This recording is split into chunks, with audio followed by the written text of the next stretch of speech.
On dastardly sides of the internet, I am seeing people talk about how Carolyn Bessette Kennedy used the rules or different strategies to get JFK Jr. to be interested in her because she wasn't like the prettiest person he could have had. And that it had to be her being withholding that like made him interested. And to that end, I'm like, dude, we are so down in the trenches. Like, ladies, we need to free ourselves.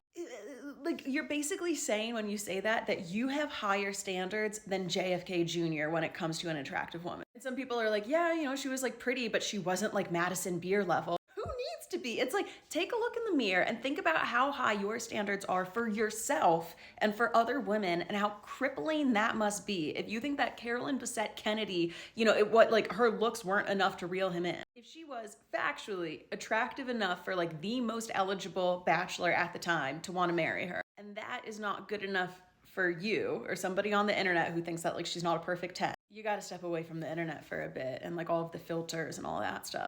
Free your mind. Like, you're probably more attractive than you think yourself, and you don't have to be like an 11 out of 10 to be loved. It's wild. There was some video I saw in here the other day where people were talking about how reality shows all throughout time, like at the beginning, if you were on a reality show, you used to just be like, a pretty good looking girl, like average or above average. And now everyone on reality shows is like physically perfect within ratios. And it's like, for what?